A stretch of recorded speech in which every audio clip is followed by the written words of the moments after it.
le secrétaire américain à la santé, eh bien, la question, effectivement, c'est quels sont ces dirigeants-là qui ont accepté ces vaccins sur leur propre population? Est-ce que les dirigeants africains étaient effectivement au courant de la composition lorsqu'on sait qu'on a longtemps bataillé?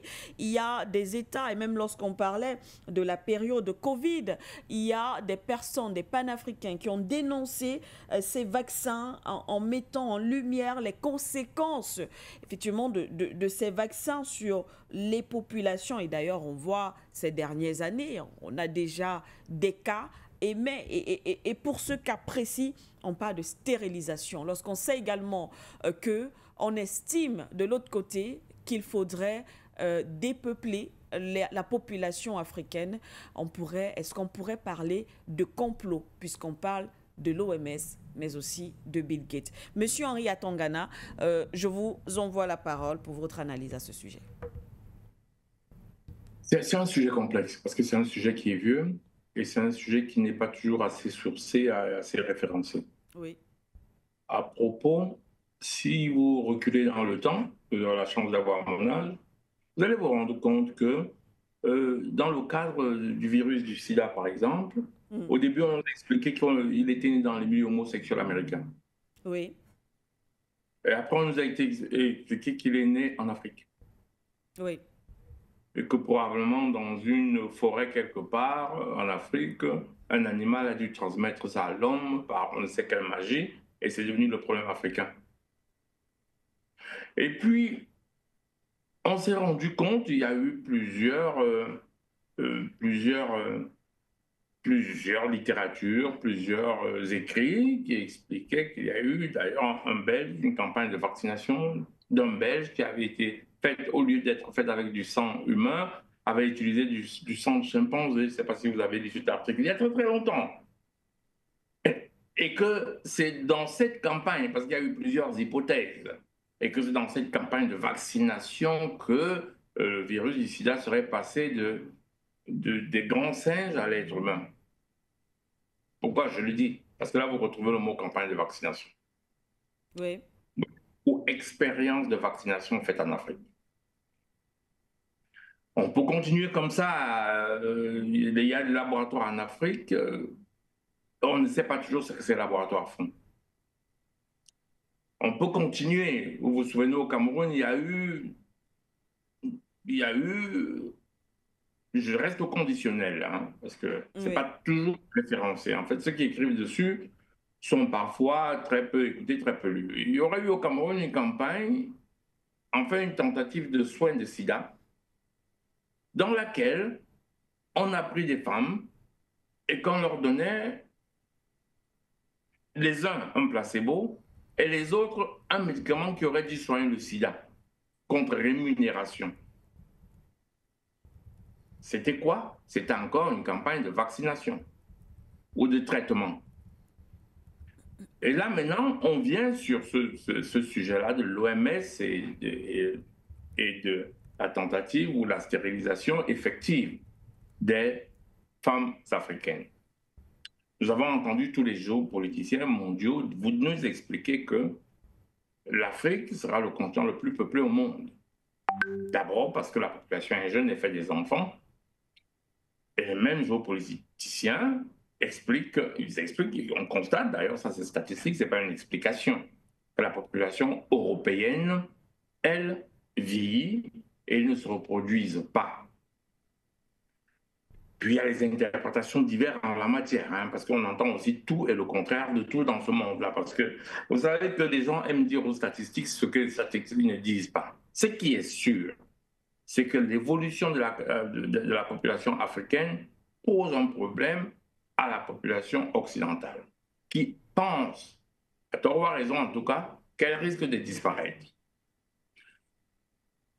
On le voit déjà par les politiques du style grand remplacement, qui ont eu, vous vous souvenez de M. Zemmour, qui a eu un succès fulgurant avec une campagne politique présidentielle du grand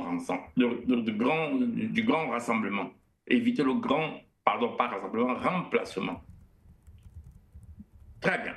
Donc, les Américains se plaignent parce que pour résumer, en réalité, l'homme blanc pense qu'il risque de disparaître parce qu'il ne fait plus d'enfants au profit de l'homme noir. Ça s'accompagne par introduire des mœurs chez les Africains qui ne sont pas les mœurs connues des Africains, exemple l'homosexualité.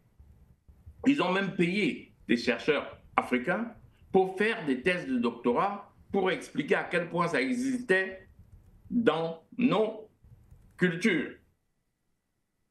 C'est pas certain. D'ailleurs, un écrivain camerounais que je tais le nom a fait une thèse de doctorat en la matière. Et évidemment, il a écrit tout et n'importe quoi. Parce qu'il y a une différence entre une culture et un fait. Si on trouve dans votre village quelqu'un en train d'avoir des rapports sexuels avec une chèvre, on ne va pas dire que ça fait partie de votre culture. Ça, c'est un fait. Mais un fait culturel, c'est autre chose. Très bien. Donc, tous ces éléments mis ensemble laissent penser qu'il y a une tentative de diminution de la population africaine. En tout cas, la population dite africaine, c'est-à-dire la population noire. Oui. Et à la source, on va donc essayer de la limiter. Là, on parle de la limitation par vaccination. Je vais étendre un peu le débat. Je vais étendre très, très légèrement. Excusez-moi de prendre 3 secondes pour vous dire qu'un jour j'arrive au Cameroun, je vois une de mes cousines qui dit qu'elle va se faire une injection dans un centre au Cameroun pour... Je lui dis, à quoi sert ton injection? Elle me dit, c'est une contraception.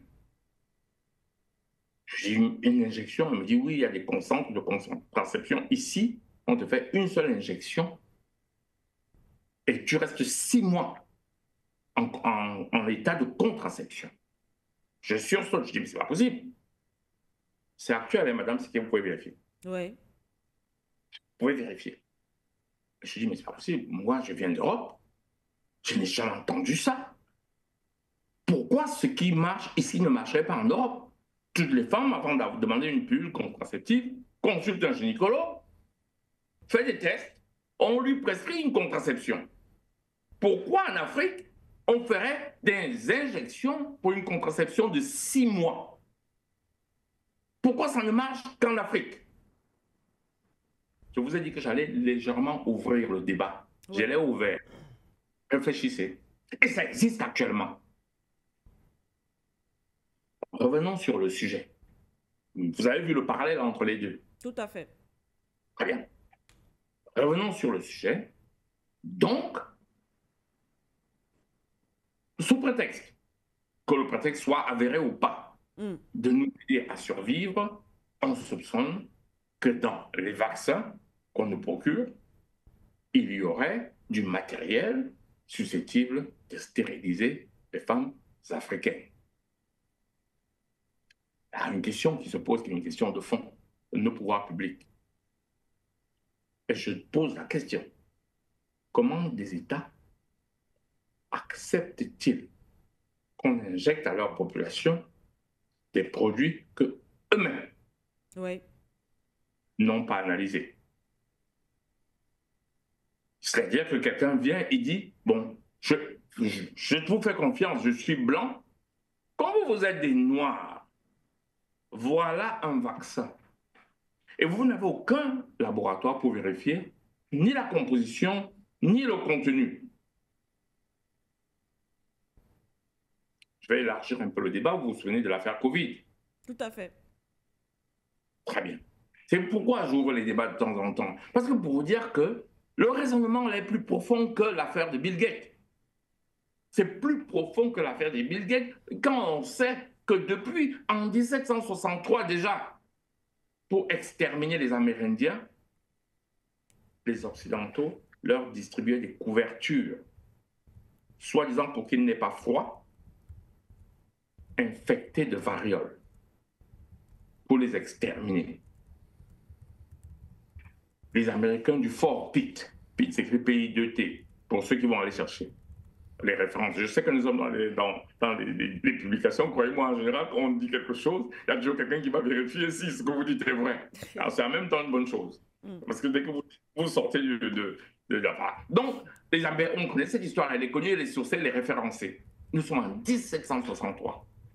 pour exterminer les Amérindiens. Mais on leur donnait les couvertures pour leur dire, écoutez, c'est pour que vous n'ayez pas froid, parce que nous sommes gentils. Et c'est la même chose qui se passe là. À un certain moment, quand on estime qu'on est des États indépendants, on commence par ça. À se dire, OK, d'accord, nous consommons vos vaccins, nous avons vécu des milliers d'années ici sans vos vaccins, mais on devrait avoir, nous, des laboratoires qui certifient que ce que vous nous donnez correspond à ce qui est déclaré. Nous fermons les yeux dès que ça vient d'Europe, nous consommons. Pas seulement les molécules, mais même les mentalités. Je ne dis pas qu'un vaccin est mauvais, hein. Je ne suis pas un anti-vax. Je dis que j'ai envie d'être sûr que ce que vous m'administrez est un vaccin. Nous fermons les yeux, nous acceptons, et qu'est-ce que nous attendons à ce moment-là? Que celui qui vous donne le vaccin, quand il vous le donne, il ait la possibilité de vous exterminer. Et d'ailleurs, je crois qu'ils auraient déjà fait mieux que ça dans beaucoup de choses d'ailleurs qui sont devenues dans notre aliment, dans nos aliments même de tous les jours. L'Africain a refusé de produire ce qu'il consomme. Nous sommes République bananière parce que nous produisons que ce qu'ils veulent acheter, le cacao, le café et les matières premières, et tout le reste, nous achetons. Même le riz, même les pommes de terre. Même on peut cultiver le blé au Cameroun, le riz, enfin le Cameroun et l'Afrique est partout. C'est ce qu'on appelle en géostratégie de la dépendance. À partir du moment où vous êtes trop dépendant d'autres, ben vous êtes fragile. Voilà ce qu'il se passe. Et il est temps qu'on commence à se dire que, ok, d'accord, voilà, il faut qu'on ait des laboratoires. Il faut qu'on ait... Et je sais que ce n'est pas facile. Le contexte géopolitique mondial est tel qu'il vous l'impose. Mais en tout cas, nous avons actuellement une fenêtre géopolitique où vous voyez, le géant du libéralisme faire du protectionnisme. Je ne sais pas si vous avez remarqué ça. Hein? Vous avez remarqué les lois de Trump. C'est parce que vous avez remarqué le bouleversement géopolitique, on va y revenir. Le bouleversement géopolitique. Il y a quelques années, les lois de Trump auraient fait de lui un communiste. Il aurait été pendu haut et court aux États-Unis. Donc, bref, je crois qu'à partir du moment où on accepte que nous sommes des États, il faut aussi que nous ayons un minimum les éléments de souveraineté qui font de nous un État, c'est-à-dire avoir des laboratoires qui sont capables de tester, au moins de vous apporter un vaccin, d'accord, mais nos laboratoires vérifient que le contenu du vaccin nous avons des docteurs en chimie.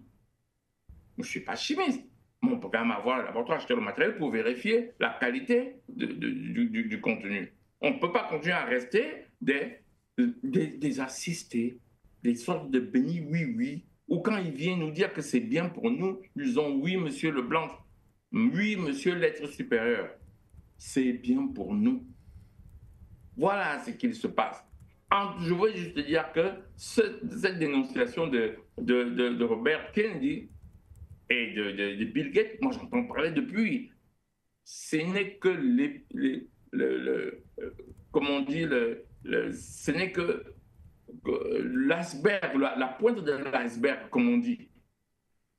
C'est beaucoup plus profond que ça, je sors par là. Merci à vous, monsieur Atangana.